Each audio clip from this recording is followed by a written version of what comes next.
ध्येयचित्त सरोजस्थां सुखासिनां कृपामयीं प्रसन्नवदनां देवीं दिवुजां स्थिरलोचनाम् आलूलायितकेशार्धवक्षस्थलो विमण्डितं श्वेतवस्त्रावृतार्धाङ्गं हिमालङ्कारभूषितं सकरुणस्थहस्तां च ज्ञानभक्तिप्रदायिनीं शुभ्रां ज्योतिर्मयीं जीवपापसन्तापहारिणीं रामकृष्णगतप्राणं तन्नामश्रवणप्रियां तद्भावरञ्जिताकारं जगन्मातृस्वरूपिणीं। শ্রী শ্রী মাতৃপ্রসঙ্গ বা শ্রী শ্রী মায়ের কথা, এই সম্বন্ধে আলোচনা করতে গিয়ে আমরা যে মাকে অনুসরণ করি অর্থাৎ মা শারদাকে, তিনি বিভিন্ন সময় আমাদের কাছে বিভিন্ন রূপে আবির্ভূতা। মা কখনো সন্তান স্নেহ বৎসল্যা, কখনো তিনি জগৎকে ধারণ পালনের জন্যে জগৎধাত্রী, কখনো তার করুণাময়ী রূপ দেখি, আবার আরও কত রূপ। এত রূপে তিনি আবির্ভূতা হয়েছেন, তার সেই রূপগুলোকেই আমরা আলোচনার ফাঁকে ফাঁকে খোঁজার চেষ্টা করব। যদিও আমরা যে কটি রূপ তার ধরার চেষ্টা করছি, এই কটা রূপেই তিনি সীমাবদ্ধ নন। আসলে এমনই তিনি, তার অসীম রূপ, তার কটাই বা আমরা ধরতে পারি।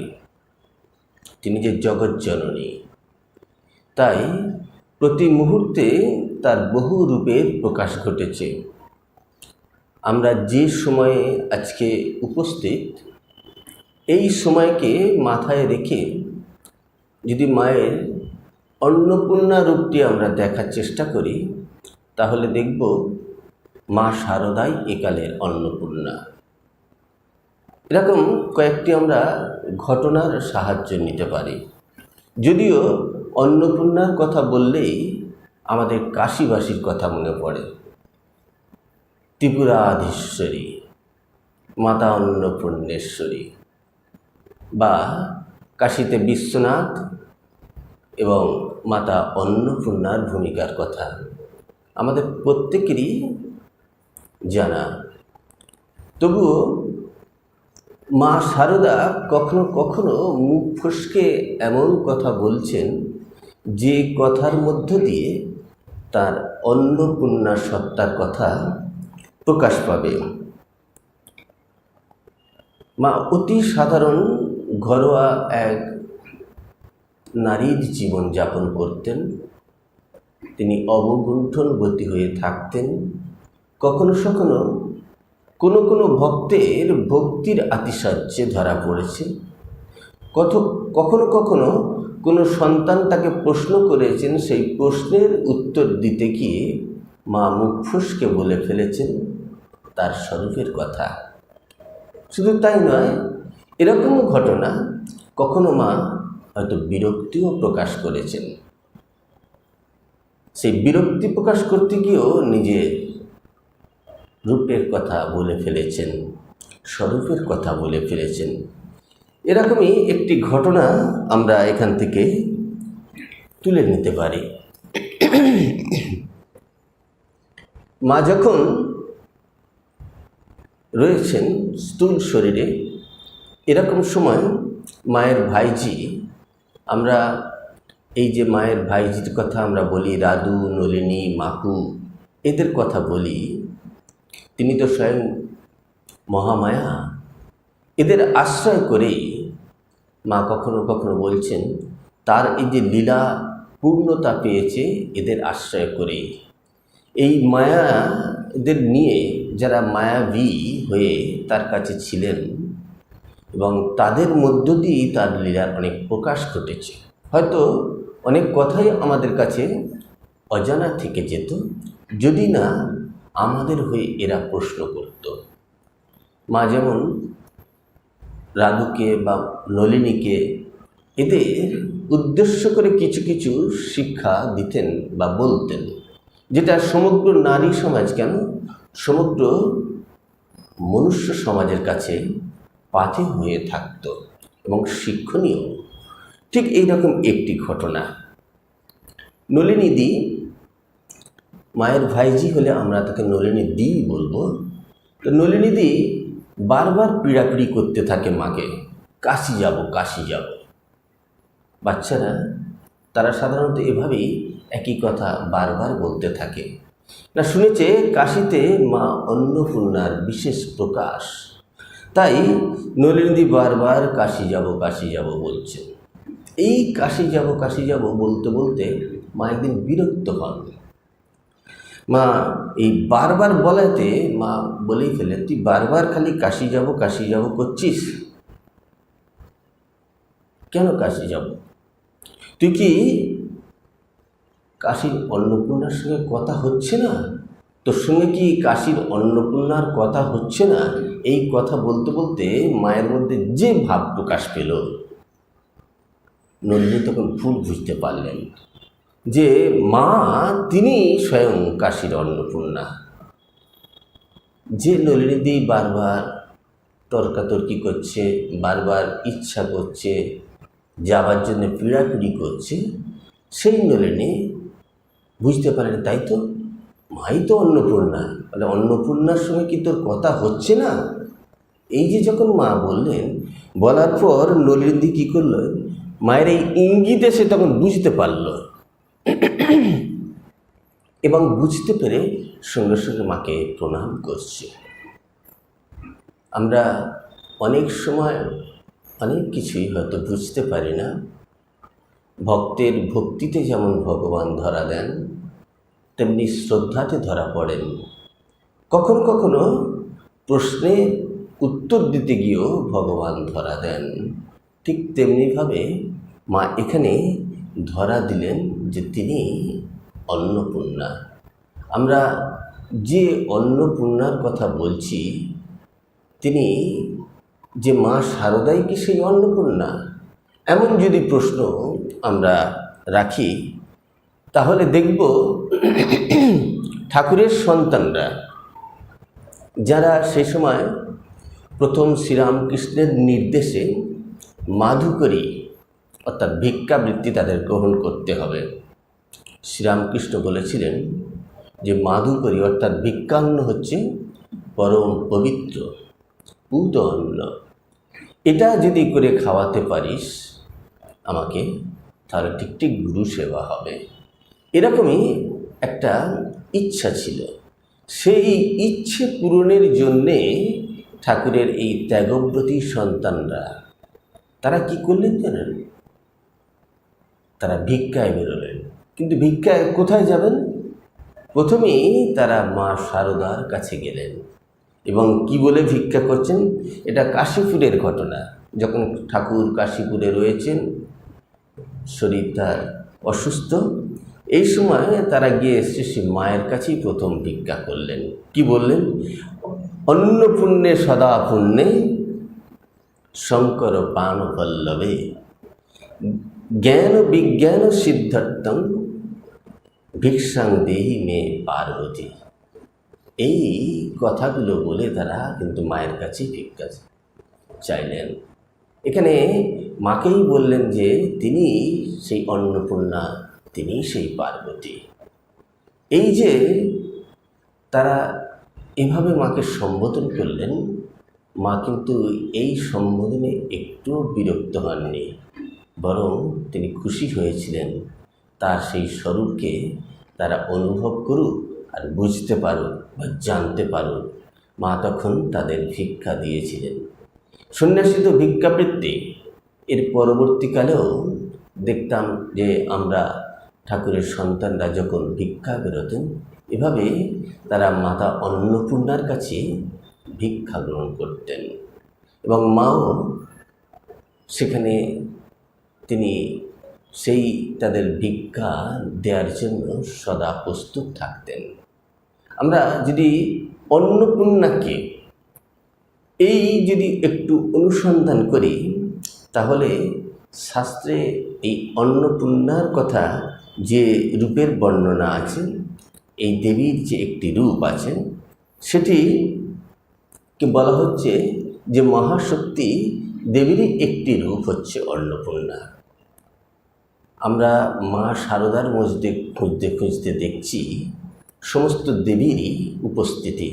সেজন্যে মা শারদাকে যখন আমরা অর্ঘ্য প্রদান করি, সর্বদেব দেবী স্বরূপিণ্যে শারদা দেব্যৈ নমঃ, এই যে কথাটা যখন বলছি আমরা কিন্তু তাকে সমস্ত দেবদেবীরই স্বরূপিণী এই জ্ঞানেতেই অর্ঘ্য প্রদান করি।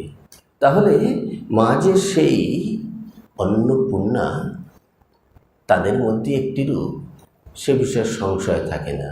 তবুও শাস্ত্রের নির্দেশ অনুসারে আমরা একটু খুঁজি, তাহলে দেখব অন্নপূর্ণা মহাশক্তি দেবীরই একটা রূপের প্রকাশ, মহাশক্তিরই একটি মূর্তি।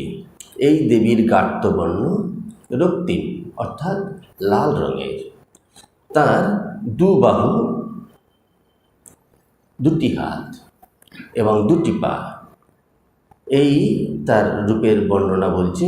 এবং ত্রিনয়নী, এক হাতে আছে অন্নপাত্র, আর এক হাতে আছে দর্বি বা হাতা বা চামচ, যা দিয়ে তিনি অপরকে সেবা করতে পারেন। কিন্তু তার বসন বলছে বিচিত্র বসনা, অন্নপ্রদাত্রী সদা, যিনি নিরতই অন্ন প্রদান করছেন। তাই আমরা ঘরে ঘরে আমাদের যে মায়েদের দেখি, সেই মায়েরাও কিন্তু সেই অন্নপূর্ণারই আর এক রূপ। ফলে তারাও কিন্তু প্রতিনিয়ত আমাদের কতভাবে, কখনো লালন পালন, কখনো শাসন, সমস্ত কিছুভাবেই আমাদের পালন করে যাচ্ছেন। আমাদের মঙ্গল কামনায় সদা তারা ব্যস্ত থাকেন। তারা তো স্বয়ং অন্নপূর্ণারই আর এক রূপ। তাই এই দেবী সম্পর্কে বলা হচ্ছে ভব দুঃখ হন্ত্রী। এই যে ভবের দুঃখ, এই জগতের যে দুঃখ, সেই সমস্ত দুঃখকে তিনি হরণ করেন। আর বলছেন কি, মাথায় তার বালচন্দ্র, পূর্ণচন্দ্র নয়, বালচন্দ্র, ছোট একটু চাঁদ আছে, এক পাশে ভূমি আর এক পাশে শ্রী ঐশ্বর্য। মহাদেব স্বয়ং শিব নিত্যরতা, এই দর্শনে তিনি তুষ্ট হয়েছিলেন দেবীর এই রূপ দর্শনে। এই দেবীর আবির্ভাব বলা হচ্ছে চৈত্র শুক্লা অষ্টমীতে তার পূজা হয়ে থাকে। তন্ত্রসারেও কৃষ্ণানন্দ এই পূজার কথা, কৃষ্ণানন্দ আগম বাগীশ, তিনি তন্ত্র সার রচয়িতা, তন্ত্র সাধক, তিনি এই রূপের কথা বর্ণনা করেছেন। প্রাচীন পুরাণে এই পূজার কিন্তু উল্লেখ নেই। এজন্য মতদ্বৈত আছে এই অন্নপূর্ণা পূজা। তবে দক্ষিণামূর্তি সংহিতাতে এই রূপের একটু ভিন্নতর রূপ আছে। এখানে যেমন আমরা দু হাতের কথা বললাম, সেখানে দক্ষিণামূর্তি বলছে সেখানে দেবীর 4 হাত, এইটুকুই ভিন্ন। সেখানে 4 হাত হলে 4টি আয়ুধ থাকবে। সেখানে কি আছে? পদ্ম, অভয়, অঙ্কুশ এবং দান। মূলত এই যে তিনি অন্ন প্রদান করছেন, সেটি কিন্তু সে রূপের মধ্যেও রয়েছে। কাশীতে এই মূর্তিরই প্রতিষ্ঠা হয়েছে, যেখানে দেবীর এই 4 হাত। কিন্তু এর মধ্যেও একটি কথা আমাদের মনে রাখতে হবে, দেবী সদাই আমাদের ধর্ম, অর্থ, কাম, মোক্ষ প্রদাত্রী, এটাই আমাদের তিনি প্রদান করে থাকেন। আমরা যদি দেবীর এই মাহাত্ম্যের কথা আরও একটু অনুসন্ধান করি, তাহলে যে কথা আছে যে কাশিতে কেউ অভুক্ত থাকে না, কাশিতে যে মরে সে মুক্তি পায়। এই যে কথাগুলো আছে, এই কথাগুলো ঠিক আমরা অলিক বলতে পারবো না। এগুলো যথেষ্ট শাস্ত্রীয় যুক্তি আছে বা সাধকদের উপলব্ধি থেকেই কথাগুলো চালিত হয়েছে। যেমন যদি এটাকে যুক্তি নিরিখে ব্যাখ্যা করা হয়, তাহলে এক সাধক, বৈদান্তিক সাধক, যিনি এই এত মাতৃভক্তি ছিল না, বিশ্বাসও করতেন না, তিনি কিন্তু সাধক, বেদান্ত চর্চা করতেন। তিনি ঠিক করলেন যে কাশিতে যখন থাকব তখন কোনো কিছু গ্রহণ করব না, অজগর বৃত্তি। তিনি কখনো কারোর কাছে কিছু চাইবেন না, কিছু খাবেন না, এভাবে তিনি তপস্যায় রত থাকবেন। আশ্চর্যভাবে তাকে কিন্তু মা অন্নপূর্ণা তাকে সেবা করে খাইয়ে তবে ছেড়েছেন। ঘটনাটি এইরকম, তিনি যখন ওই মণিকর্ণিকার ঘাটে বসে তপস্যারত, তিনি তো কখনো কারোর কাছে কিছু নিচ্ছেন না। এমন সময় এক বৃদ্ধার বেশে তিনি অন্যের একটি পাত্র তার হাতে দিয়ে কোথায় উদাও হয়ে যায়, তিনি আর কাউকে ফেলতেও পারছেন না, তাকে গ্রহণ করতে বাধ্য হয়। তো এভাবে বেশ কিছু ঘটনা আমরা যদি অনুসরণ করি, তাহলে দেখব মা অন্নপূর্ণা যেন সদা আমাদের অন্ন জুগিয়ে আমাদের লালন পালন করছেন, ভরণ পোষণের দায়িত্ব পালন করছেন। তার মধ্যে এই অন্নপূর্ণারই আরেক রূপ আমাদের মা শারদা, যার লীলা মাহাত্ম্যে রয়েছে বৈচিত্র্য, কিন্তু এই বৈচিত্র্যতার মধ্যে দিয়েও তিনি সদাই সন্তানকে স্নেহ প্রদান করছেন, যে স্নেহ মধ্যে দিয়ে আমরা তার অন্নপূর্ণা সত্তার কথাই খুঁজে পাই। আমরা জানি মা শারদা গুরু ছিলেন, অর্থাৎ তিনি সন্তানদের কৃপা করার জন্য দীক্ষা দিতেন। আমরা গুরু যে ভূমিকা, সেই ভূমিকা মাকে পালন করতে দেখি, কিন্তু তার বৈশিষ্ট্য একটু ভিন্নতর। তিনি এতই স্নেহ দিতেন যে তিনি নিজেকে মা বলেই যেমন প্রকাশ করতেন এবং মায়ের সেই রূপটাই থাকত। গুরুর সঙ্গে শিষ্যের যে একটা দূরত্ব, সেই দূরত্ব তিনি রাখতেন না, তিনি বরং আরও নৈকট্য স্থাপন করতেন। কীরকম দেখুন, একটি ঘটনার কথা বলি। মা দীক্ষা দিয়েছেন শ্রীশচন্দ্র। এই শ্রীশচন্দ্রের কথা আমরা মায়ের কথায় অনেকবার পাব। তা সেখানে এই শ্রীশচন্দ্রকে দীক্ষা দিয়ে মা বলছেন, ছেলেদের আমি আজ ভালো করে খাওয়াবো। তিনি গুরু রূপে তাকে দীক্ষা দিলেন, ইহকাল পরকালের ভার নিলেন। যেমন তার আধ্যাত্মিক ক্ষুধা তৃষ্ণা মিটাবার জন্য তিনি ভার নিলেন এবং তার উপর কিছু ভার দিলেনও, যেগুলো করণীয়। কিন্তু মায়ের একটি বৈশিষ্ট্য ছিল, গুরুরা যেমন শিষ্যদের উপর ভার দেন, ভার নেন, নিয়ে তাদের বলেন যে এই করতে হবে, মাও তাই বলতেন। কিন্তু মা আরও একটি কাজ করতেন, যেটি আমরা মায়ের স্মৃতিকথায় পাই। তিনি কখনো কখনো বলতেন যে আমার কত সন্তান মন্ত্র নিয়ে গেল, তারা জপ করার সময় পায় না, তাই তাদের জন্য রাত জেগে বসে জপ করি। এই যে তাদের ইহকাল পরকালের ভার, এটি মায়ের জীবনে আমরা বিশেষভাবে প্রত্যক্ষ করি। হয়তো অন্য গুরুজনেরাও সেটি হয়তো করে থাকেন, কিন্তু মায়ের মধ্যে এটা সবচেয়ে আমাদের বিশেষভাবে প্রকাশ পায়। এই যে দীক্ষার দিনেই শ্রীশচন্দ্রকে বলছেন, ছেলেদের আমি আজ ভালো করে খাওয়াবো। ডাক্তার যতই নিষেধ করুন, আপনি কিন্তু সন্তানদের সব সময় কিভাবে ভালো থাকবে, খাবে দাবে, সেজন্য কিন্তু মায়েরা সব সময় সচেষ্ট। এই জন্য বলি প্রতিটি মায়ের মধ্যেই একটা অন্নপূর্ণা সত্তা কাজ করে যায়। শুধু তাই কেন, স্বামী অভেদানন্দ যখন রয়েছেন আমেরিকায়, সেই সময় যেহেতু আমেরিকায় তার দীর্ঘ উপস্থিতি, সেখানে এই ভারতীয় খাবারের সঙ্গে একটু বৈচিত্র্য আছে। ঠিক এইখানকার খাবারের মতন এইখানকার খাবার নয়, আমরা প্রত্যেকে এ বিষয়ে অবগত। তা সেই সময় অভেদানন্দজি নিরামিষ খেতেন। তা সেই নিরামিষ খাওয়ায় তার শরীর একটু অসুস্থ হয়েছিল। মা কিন্তু চিঠিতে তাকে নির্দেশ দিলেন, এবং নির্দেশ দিলেন মানে বেশ কঠোর মতো নির্দেশ, কখনো কখনো আদেশ নির্দেশ পালন করা, এবং বেশ কঠোর। তুমি উত্তম মাছ মৎস্য খাইবে, এই যে কথাটি তিনি বললেন, ভালো করে খাবেন। মা বললেন ভালো করে মাছ টাছ সব খাবেন। মহারাজ খাচ্ছিলেন না, ওখানে নিরামিষ খাচ্ছিলেন, কিন্তু মাতৃ আদেশ তিনি কিন্তু পরবর্তীকালে পালন করতেন।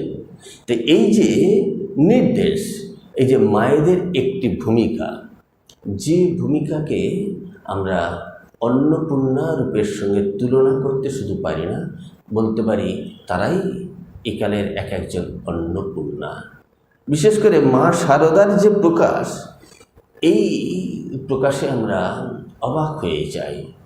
যদিও সন্ন্যাসীরা তারা ভিক্ষাবৃত্তি করেই জীবন ধারণ করেন, তাই তারা ভিক্ষাং দিয়ে মাতা অন্নপূর্ণেশ্বরী, তারা যেখানেই যাবেন, যেখানেই ভিক্ষা চাইবেন, তারা তাকে অন্নপূর্ণা জ্ঞানে তার কাছ থেকে ভিক্ষা গ্রহণ করবেন। এটাই যেমন স্বাভাবিক, তেমনি মায়েরাও সন্তানদের সেই সেবা দেন। অন্নপূর্ণা সত্তা তাদের যেন ভেতরে একটা কাজ করে।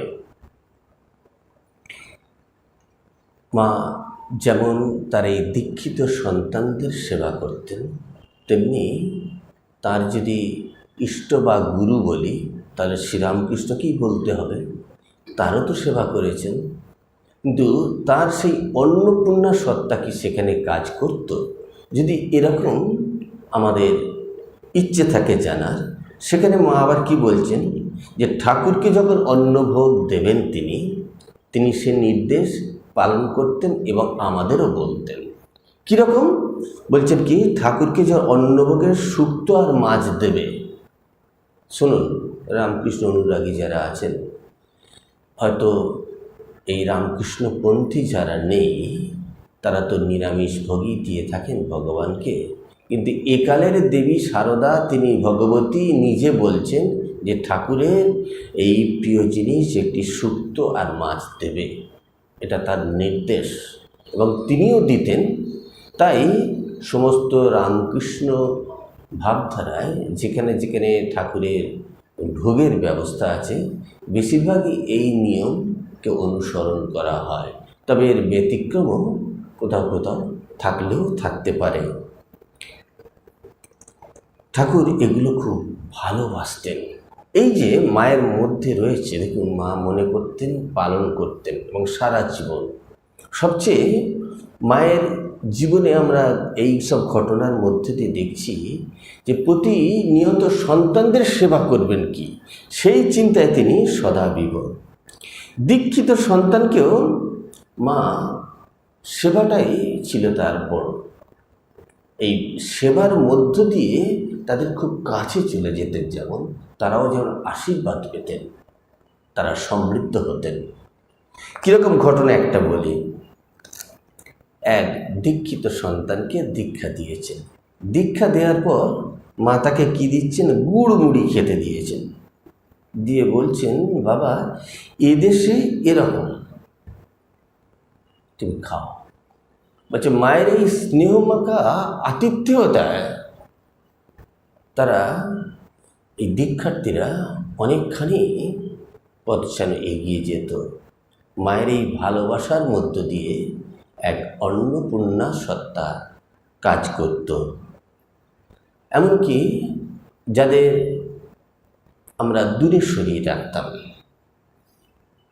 যারা হীন জাতি বলে, যাদের মুসলমান বলা হতো বা অস্পৃশ্য বলা হতো, এইরকম ধরনের মানুষ যাদের সরিয়ে রাখা হতো, তাদেরও কিন্তু মা খুব কাছে থেকে নিতেন। আমরা সেই আমজাদের কথা জানি। মাতৃলীলায় এবার আমজাদ কিন্তু অমরত্ব লাভ করল বললে বোধহয় ভুল হবে না। যেমন জগাই মাধাই চৈতন্য লীলায় অমরত্ব লাভ করেছেন, শ্রীরামকৃষ্ণ লীলায় গিরিশ ঘোষ যেমন আর এক ব্যক্তিত্ব, তিনিও অমরত্ব লাভ করেছেন। ঠিক তেমনিভাবে এই আমজাদও, যাকে সকলে হয়তো ভালো চোখে দেখতেন না, তির্যক দৃষ্টিতে দেখতেন, কিন্তু মা খুব স্নেহ দৃষ্টিতে দেখতেন। সেই আমজাদ এসছে, মা তাকে খই মুড়ি দিচ্ছেন। শুধু তাই না, খই মুড়ি দিতে গিয়ে দেখছেন সেই খই মুড়ির সঙ্গে আছে ধান আছে। মা ধান বেছে দিতেন, যে বেছে এভাবে ওদের থালায় করে দিতেন। আবার আমজাদ কিছু ফলমূল, কলা মূলো কিছু এনেছে, মাও সেটা স্নেহ ভরে নিতেন এবং বলতেন ঠাকুরের সেবায় দেবেন। এই যে মায়ের ব্যবহার, বলে না ব্যবহারই আপনার পরিচয়, তা মা এমনই সন্তান বাৎসল্য দেখাতেন, এমন সন্তান স্নেহ প্রদান করতেন, যেখানে এক অন্নপূর্ণার সত্তা সদা কাজ করত। আবার এই যে কাউকে খই মুড়ি দিচ্ছেন, আবার যখন স্বামীজি এসেছেন, যখন স্বামীজি ওই দক্ষিণেশ্বরে মা রয়েছেন সেই সময় যেতেন, সেই সময়ের কথা বলছি। যখনই স্বামীজি আসতেন তখন ছোলার ডাল আর মোটা মোটা রুটি করতেন। কারণ কোন সন্তান কি খেতে ভালোবাসে সমস্ত হিসাব নিকাশ কিন্তু মায়ের কাছে ছিল, এবং মা বোধহয় বুঝতে পারতেন, অনুভব করতেন। সন্তান সেবা করাই তার যেন কর্তব্য হয়ে উঠেছিল।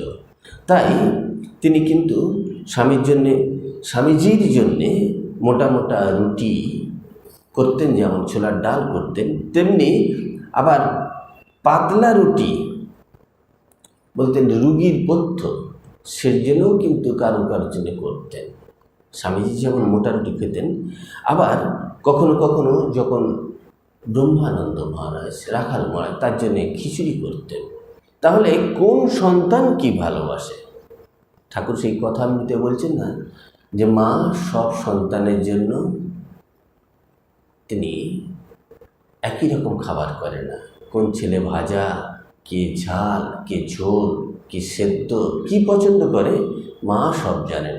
তাই মা সব সন্তানের জন্য ঠিক আলাদা আলাদা করতেন। এখানেও তাই দেখছি মা ঠিক তাই করছেন। আবার দেখুন কিভাবে তিনি সকলকে সন্তুষ্ট করবেন, সেবার দ্বারা সন্তুষ্ট করবেন। এটা কিন্তু মা শারদার লীলার মধ্যে একটা বিশেষ দিক দেখছি, যে তিনি সন্তানদের সেবার দ্বারাতেই তাদের উদ্দেশ্যে পৌঁছে দেবেন, তাদের লক্ষ্যে পৌঁছে দেবেন, এরকমই যেন তার উদ্দেশ্য। জামাই এসেছে, সে জামাইকে কিভাবে আপ্যায়ন করবেন?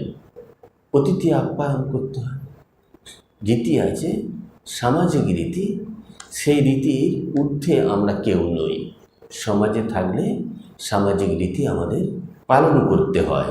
তাই তাকে কেমন করে সেবা করতে হবে। আবার সাধুরা যারা একঘেয়ে প্রসাদ পাচ্ছে তাদেরও যাতে মুখ বদলায় সেদিকেও ঠিক খেয়াল রেখেছেন। তাই সকলকে তুষ্ট করার জন্য তিনি তার সেবিকাকে বলেছিলেন তুমি মাংস রান্না করে নিয়ে আসবে। তো তিনি প্রশ্ন করলেন যে মা, আমরা এই নিয়ে আসলে আপনাদের জামাই, অর্থাৎ সে তো ব্রাহ্মণ, বড়া ব্রাহ্মণও হতে পারে, সকলের হাতে খাবে কি না? মা সেখানেও কীরকম বুদ্ধি করে বলছেন, তুমি এক কাজ করো, বামন ঠাকুরের হাত দিয়ে পাঠিয়ে দাও, তাহলে কোনো বাড়িতে যদি সেটি রান্না হয় এই ব্রাহ্মণ সন্তান গ্রহণ করবে কিনা সে বিষয়ে সংশয় আছে, সেটাকেও তিনি কিন্তু ঠিক যুক্তি সহায় বললেন যে বামন ঠাকুরের হাত দিয়ে পাঠিয়ে দাও। এবং সেটা পাঠিয়েও দেয়া হলো, জামাইকে আপ্যায়নও করা হলো এবং তিনি পর্যাপ্ত পাঠিয়েছিলেন, তারও ইচ্ছা ছিল সাধু সেবা করানোর জন্য, তারাও সেই প্রসাদ পেল। মা বলছেন সকলকে একসঙ্গে সন্তুষ্ট করার জন্য। এই যে মায়ের ভূমিকা, এই যে ইচ্ছা, এই যে একটা সেবা করার তার ইচ্ছা, যেটাকে আমরা দেখে মায়ের আরেক রূপের খোঁজ পাই যে তিনি সকলকে কিভাবে তুষ্ট করবেন। আমরা জানি তো সেই আমজাদকে যখন ওই ছুঁড়ে ছুঁড়ে মায়ের ভাইজি খাবার দিচ্ছে, মা কিন্তু খুব কষ্ট পেলেন। তিনি ভাইজিকে তখন ধমকে বললেন, কি হচ্ছে, এভাবে কি কোনো মানুষকে খেতে দেয়? কোনো মানুষকে খেতে দেওয়া মানে তার সেবা করা। আমরা এই সেবার কথাটার যদি একটু তর্জমা করি, এরকম দাঁড়াবে যে যখন তিনি স্থূল শরীরে আমাদের কাছে আছেন তখনই সেবা, যখন তিনি এই স্থূল শরীর ছেড়ে সূক্ষ্মে যাচ্ছেন তখন পূজা। আমরা বলছি না ইদম সোপকরণ নৈবেদ্যম, হ্যাঁ, ভগবানকে যখন নিবেদন করছি বলছি তো যে তাকে নিবেদন করা হচ্ছে যে এই তোমার ইদম পাদ্যম ইদম অর্ঘ্যম, বলা হচ্ছে এই তোমার পাদ্য, এই তোমার অর্ঘ্য, এখানে বসো, এই তোমার জল খাও, ইত্যাদি ইত্যাদি বলা হচ্ছে। কিন্তু যখন তিনি স্থূল শরীরে আছেন তখন তো তা বলবো না, যখন সূক্ষ্ম শরীরে তখন এই কথাগুলো বলা হচ্ছে। তিনি মূর্তির মধ্যে বা ছবির মধ্যে, তাই তাকে এই কথা বলা হচ্ছে। যখন তিনি জীবন্ত প্রাণবন্ত তখন কি বলি, এই আসনে বসুন, এই নিন জল খান, এই অন্ন, ইত্যাদি ইত্যাদি বলি তো। তা ঠিক এইভাবে মা তাদের জীবন্ত যে পূজাটা করতেন সেটাই সেবা, অর্থাৎ সেবা আর পূজা নামান্তর মাত্র। স্থূল দৃষ্টিতে স্থূল শরীরে যখন থাকে তখন সেবা, আর যখন তিনি সূক্ষ্মে অবস্থান করেন তখন হয় পূজা। মন্ত্রোচ্চারণ সংস্কৃতে তখন হয়ে যাচ্ছে পূজা। আবার সোজা নিজের মাতৃভাষায় যখন তাকে বলছি খাও বসো ইত্যাদি ইত্যাদি, তখন কিন্তু সেটা সেবা হচ্ছে। তাই এইভাবে মা কিন্তু সেবা করতেন। তা সেই ভাইজিকে তিনি ধমকে দিয়েছিলেন, ধমকে দিয়ে নিজে হাতে আমজাদকে খাইয়েছিলেন। শুধু খাওয়ানো নয়, এঁটো উচ্ছিষ্ট তিনি কুড়িয়ে নিচ্ছেন। তাতে ভাইজি আবার ধমকে বিরক্তির সঙ্গে বললেন, পিসিমা তুমি কি করছো, তুমি তো 36 জাতের এঁটো কুড়োচ্ছ।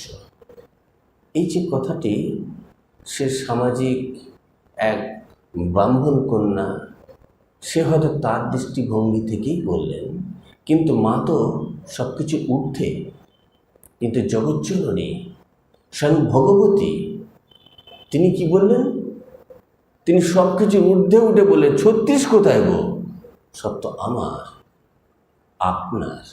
এই যে যখন আমার আপনার বলি তখন কিন্তু আমরা সব জাত পাতের ঊর্ধ্বে চলে যাই।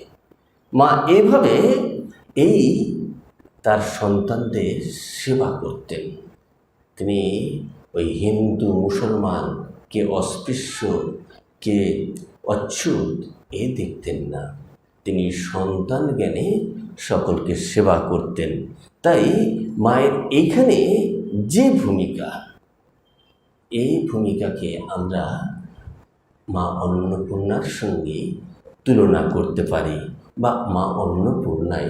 কারণ আমরা এর আগের ঘটনায় দেখলাম তিনি যেন স্বয়ং অন্নপূর্ণা।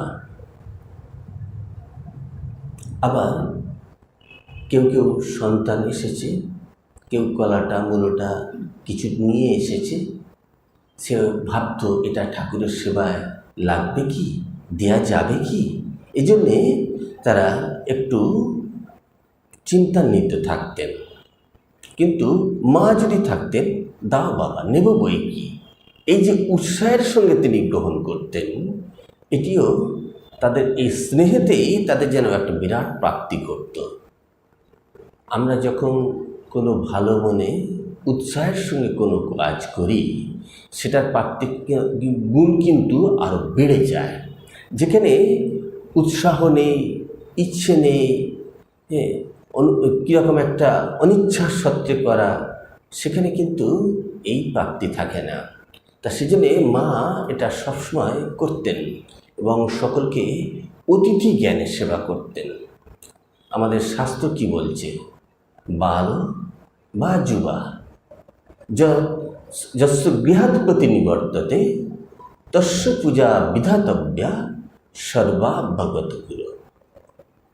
যে কেউ তোমার বাড়িতে আসুক, তাকে তোমার অতিথি জ্ঞানে সর্বাভ্যাগত গুরু, তাকে গুরুর মতো সেবা করা কর্তব্য। এটা কিন্তু মা পালন করতেন। মায়ের বাড়িতে মা রয়েছেন, সেই সময় আরও যারা তার সঙ্গিনী সহচরী, তারা সকলেই আছেন। দুপুরবেলা আলস্য করে সবাই একটু নিদ্রামগ্ন, আমরা বলি না ভাত ঘুম, তা সেই ভাত ঘুমে সবাই মগ্ন। কিন্তু একজন তো জেগে থাকবে, জাগর্তে, তিনি তো স্বয়ং অন্নপূর্ণা, স্বয়ং লক্ষ্মী রূপিণী। সুতরাং তাকে তো জেগে থাকতে হবে জগতের সকলের কল্যাণের জন্য।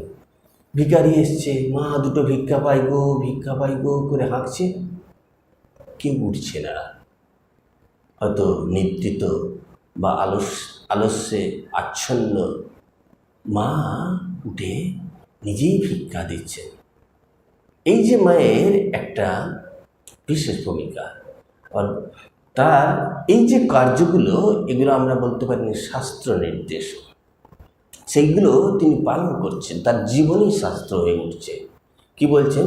যদি কোনো অতিথি আপনার বাড়িতে যায়, গিয়ে যদি সেবা পরিচর্যা না পায়, তাহলে কি হয়?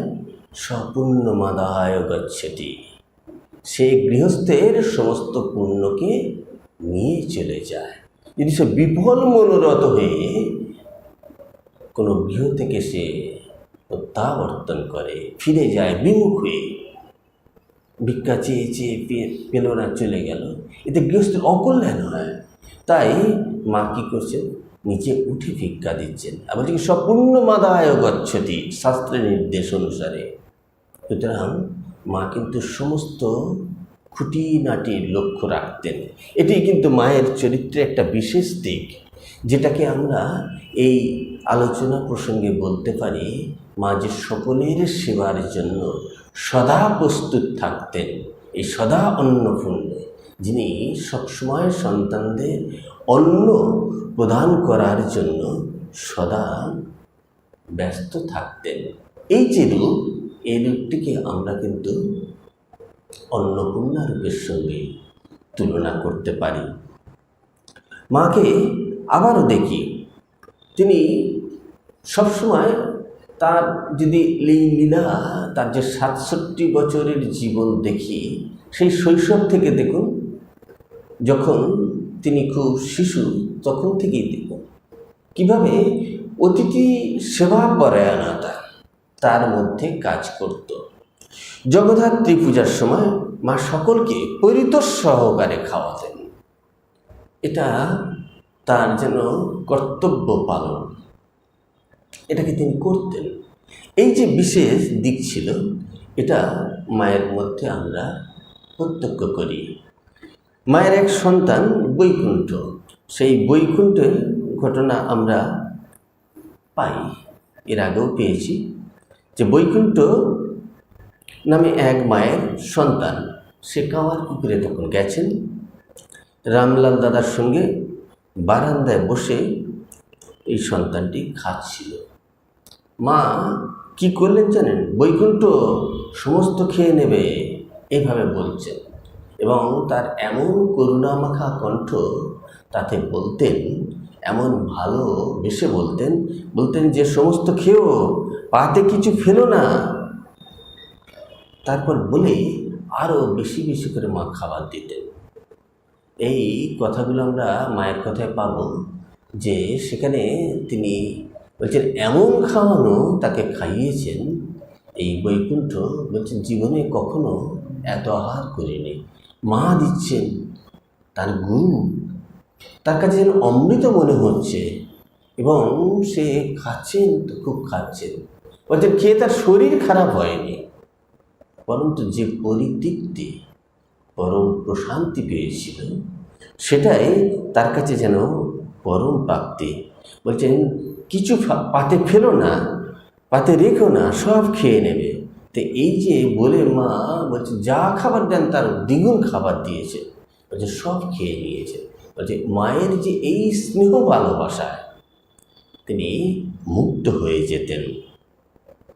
ফলে মাকে কিন্তু আমরা তার অনেক রূপের মধ্যে এই অন্নপূর্ণা রূপের ভূমিকাটা সেই আশৈশব দেখি এবং ছোটোবেলা থেকে জীবনে শেষ পর্যন্তই তিনি সন্তানদের প্রতি এই কৃপা, এই ভালোবাসা, এই স্নেহ প্রদান করে যেতেন। যোগেন মা একবার দক্ষিণেশ্বরে যাওয়াতে তাকে মা তাড়াতাড়ি লুচি, তরকারি, ভাত, সবজি এইসব করে খাওয়াতেন এবং থালায় সাজিয়ে দিয়েছেন। যোগেন মা খুব পেট ভরে খেলেন।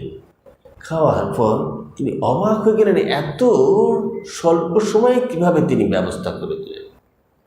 আমরা এই মায়ের এই ভূমিকাটা আমাদের কাছে খুব আশ্চর্য লাগে যে তিনি খুব তাড়াতাড়ি এত রান্নার ব্যবস্থা করতে পারতেন। আমরা যদি এরকম একটি ঘটনার কথা মনে করে নিই, কীরকম দেখুন, মাকে যদি বলি ভালো রন্ধন শিল্পী, তাহলে বর্তমান যারা বড় বড় হোটেলে বড় বড় ঠাকুর আছেন, ঠাকুরকে বলা যায় ভালো ভালো রন্ধন শিল্পী আছেন, তারা তো একটু অবাক হয়ে যাবেন যে মাকে এত বড় বিশেষণ।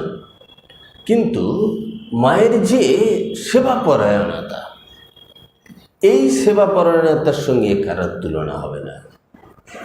মুহূর্তের মধ্যে তিনি সব কিছু করে ফেলতেন। ধরুন অনেক অতিথি এসেছে, আপনার ভাঁড়ারে কিছু নেই, ভাঁড়ারে কিছু থাকলে না আপনি ব্যবস্থা করতে পারেন। ভাঁড়ার বলতে আপনার সঙ্গে যদি কিছু থাকে তাহলে হয়তো তাদের সেবার ব্যবস্থা করতে পারেন, কিছু নেই কি ব্যবস্থা করবেন।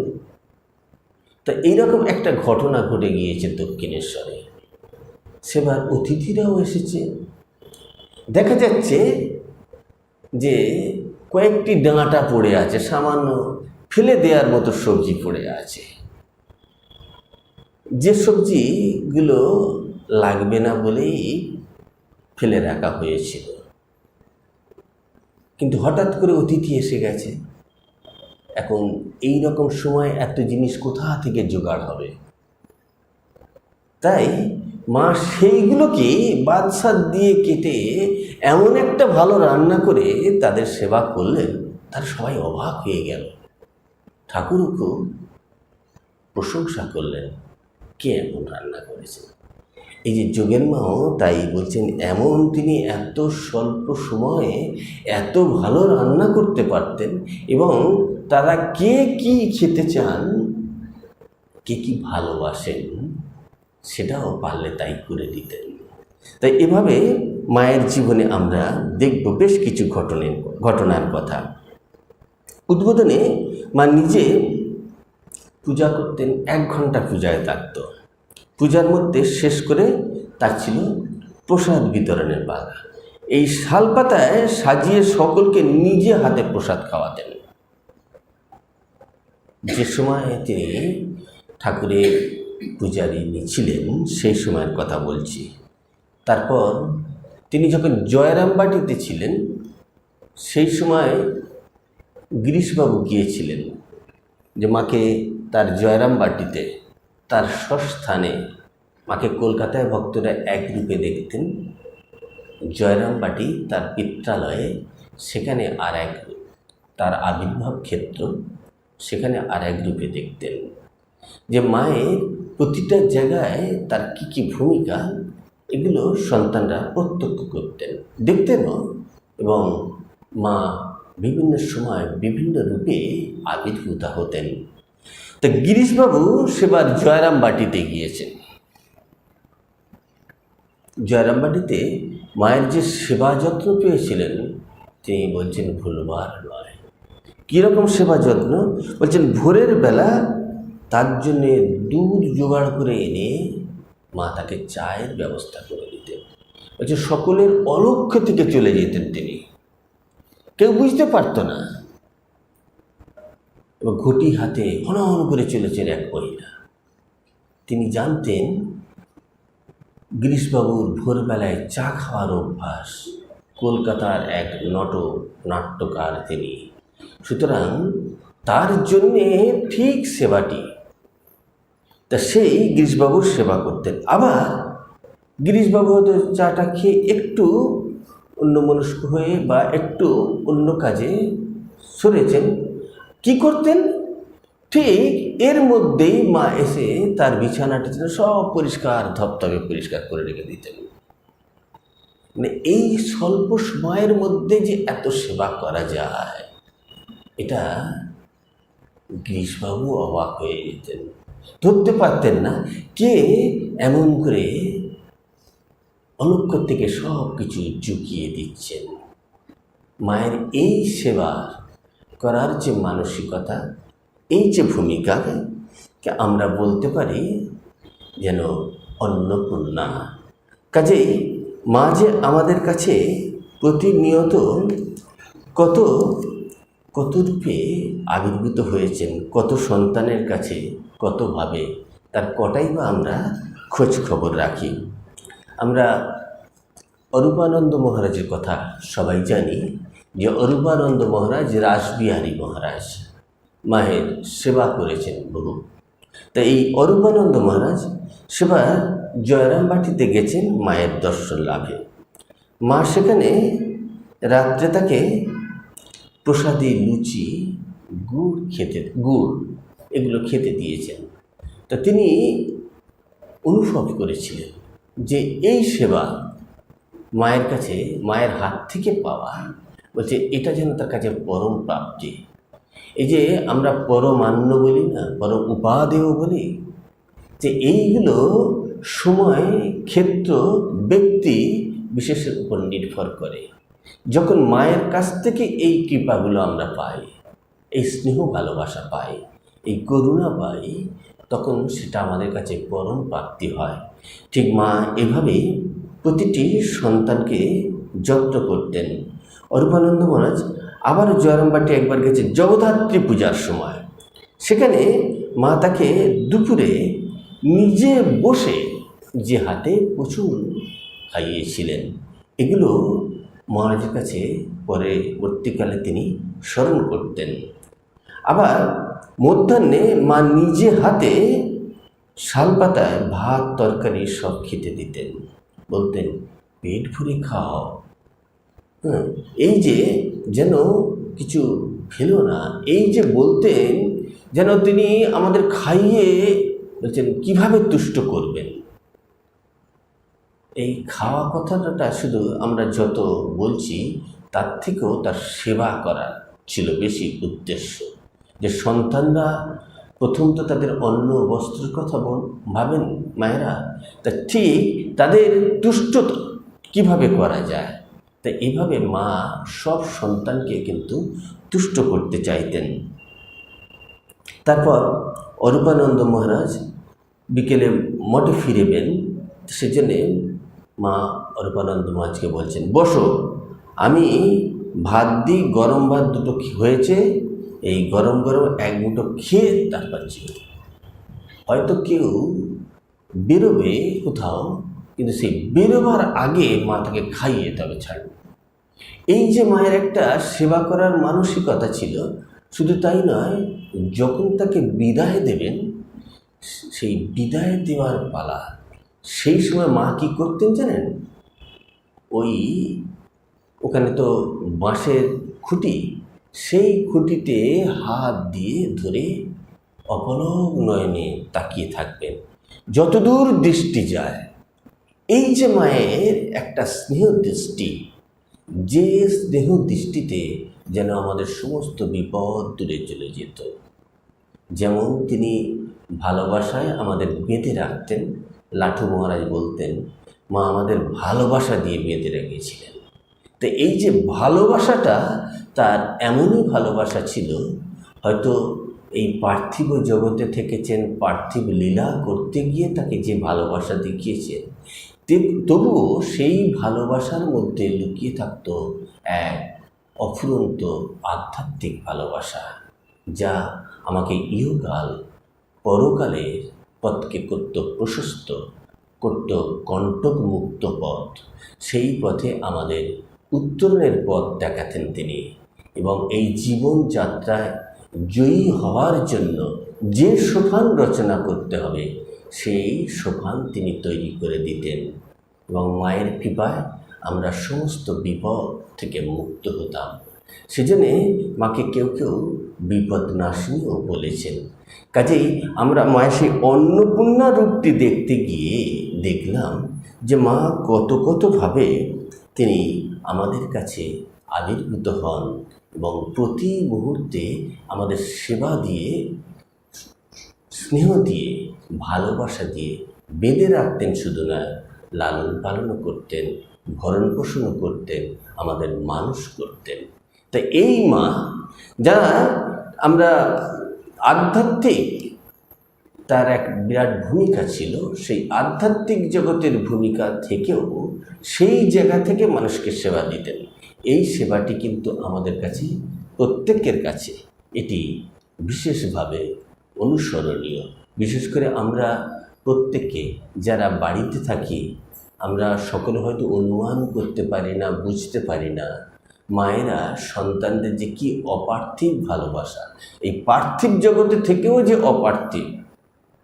বর্তমান যুগে যে অতিমারির সময়ে আমরা নানা রকমভাবে বিপর্যস্ত হই, এই রকম সময়েও মায়েরা কিন্তু আমাদের সবসময় সতর্ক করেন কিভাবে আমরা ভালো থাকব। সেদিকে তারা সতর্ক দৃষ্টি রেখে সেই সেবার পসরটা কিন্তু আমাদের মুখের কাছে এগিয়ে দেন। এবং তাদের মধ্যে এক অন্নপূর্ণা সত্তাই কাজ করত। এবং এই অন্নপূর্ণা সত্তার একটা পূর্ণাঙ্গ রূপ আমরা দেখি মা শারদার মধ্যে।